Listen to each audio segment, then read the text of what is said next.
One more question. I own a women's professional soccer team, and I really apply all of this law of attraction, and I try to teach them about this and how they should feel better.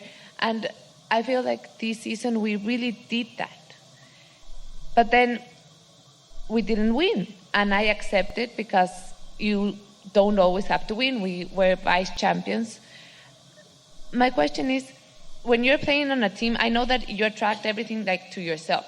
But when there is a team, how can you do it so that the whole team attracts this to the whole team? There's a lot we want to say about this. One part of it not more important than the other part of it. All of this matters equally. When you come together as a team, if you are a group who understand personal alignment, and that's what you care most about, then the collective desire that you hold will dominate. As you watch sports, any sport, where it is a team involvement, the harmony or discord moves about. It is really rare. In fact, it is never that every single member of the team, or even every single member on the field or on the court, is all at one time in alignment. Nor should it matter.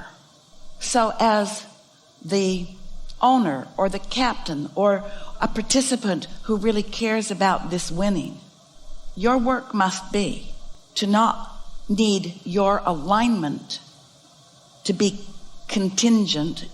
It must not be necessary for your alignment for others to be aligned. Your alignment is all that matters. And when you consider the alignment of others, you always lose your own, because you can't control it. It's not meant to be controlled. But one who's in alignment is more powerful than millions who are not.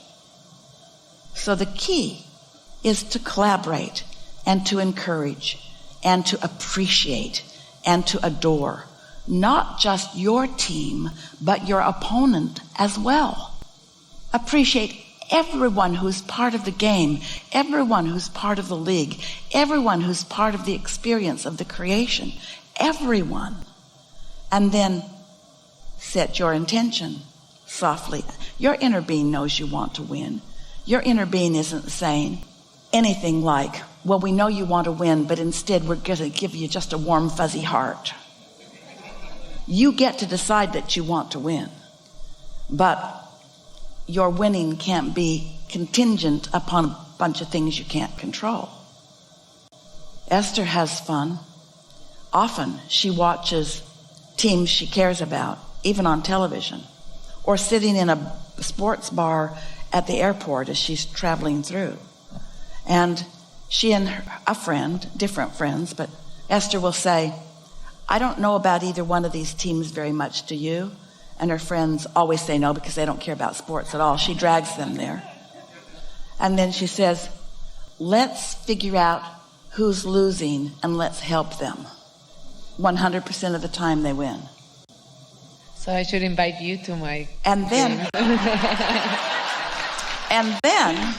in the after interview, the person who received the football and did something he's never done before in his life, he says, I have no idea what happened. All of a sudden, I just knew what to do, and I don't know why I knew what to do. I've never had this experience before. And Esther looks at her friend, and her friend looks at Esther, and they say, we know. It doesn't take very much focus of someone who is in utter alignment. Now, that's easy for Esther when there's no dog in the fight for her, when she really does not care who wins. In other words, so there's no trending of any vibration that's been working against. So it takes a little practice when you really do care, not to pick up the stick with winning on one end and losing on the other, and not have both of them active in your vibration. Perfect. Thank you. Have a lot of fun with this. Let it not be about winning and losing. Let it be about the feeling of alignment. In other words, the answer to this question happened during our last segment when our friend thought she had heard something, but it felt off, and then she was confused. You want to get to the place where you're not confused about what you've heard, because you've trended so consistently in thoughts that feel good. Let's go a little further here. When Esther first began receiving us, she said things like, oh good, now I can tell who's lying. So the first thing she did was turn on one of those Judge Wapner programs. It was a long time ago. And she would listen to the arguments, and then she would say, okay, Abraham, who's telling the truth?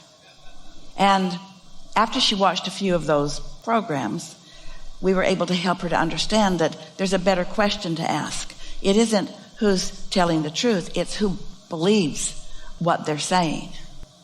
Because there are a lot of different ways of looking at a lot of things. In other words, it's the split energy that is what weakens people. It's not that there is a right or a wrong. It's no split energy. And so she liked having that first experience. It helped her to realize that there's a lot of different ways of looking at a lot of different things. And then as time went on, Esther began to understand that she was not looking for a global, a worldwide, or even a national trend. What she has come to understand that she really wants is every consciousness on the planet to discover their alignment with their source, because she knows in that kind of alignment there will be a lovely diversity, and in that lovely diversity there will be an eternal expansion. Well, there will be anyway. In other words, that's not in question. That is what's happening, whether anybody gets that or not. But those who get it no longer have a rough ride.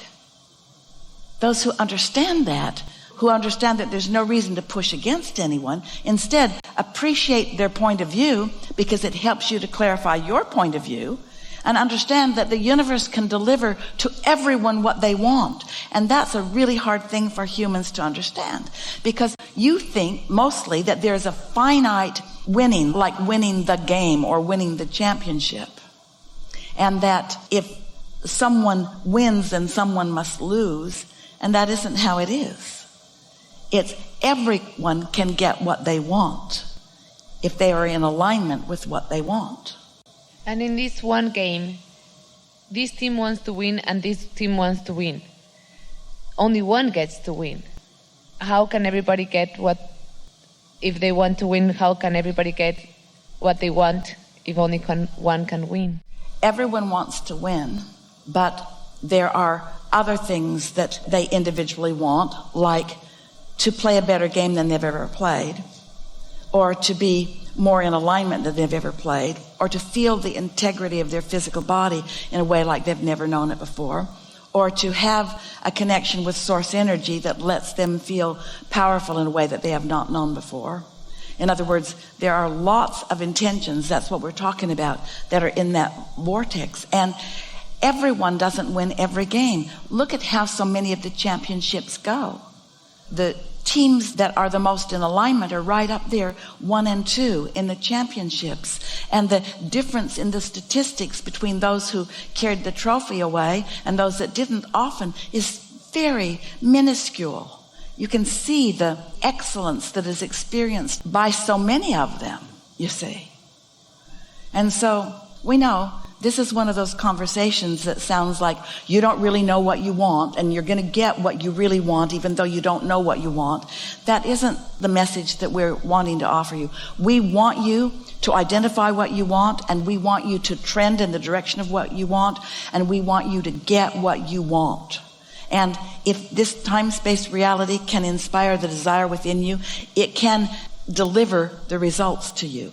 And in the meantime, you're going to learn a whole lot. In other words, someone who almost wins the championship could come to understand more about alignment than anyone else, if that's what you're really reaching for, you see.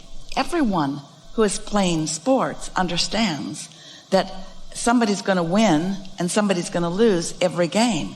This should not be a conversation we have to talk about. In other words, Everybody signed on for that. So what is it that they're vying for? What is the winning vying for?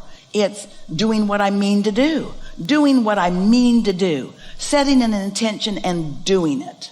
Well, there's a whole lot of people playing a whole lot of games. You can see it. Esther can see it turn in the middle of a game when someone gets disappointed about something, and she can almost see the disappointment rippling through the team. And it doesn't need to be like that. You can maintain your alignment no matter what, but you have to know what alignment feels like, and you have to practice for it. In most cases, people are allowing themselves physical depletion. Almost nobody understands the power of replenishment and the importance of replenishment and the importance, therefore, of alignment, the importance of flowing with source energy. Almost no one understands that. So most employers or most people that are running most organizations are making such physical demands, not factoring in the vibrational replenishment factor. Anybody who factored that in a consistent way and trended in a consistent way, they'd stand out in a way that everyone in the league, everyone around the planet would be saying, what's going on with this? Where is this superpower coming from? You see.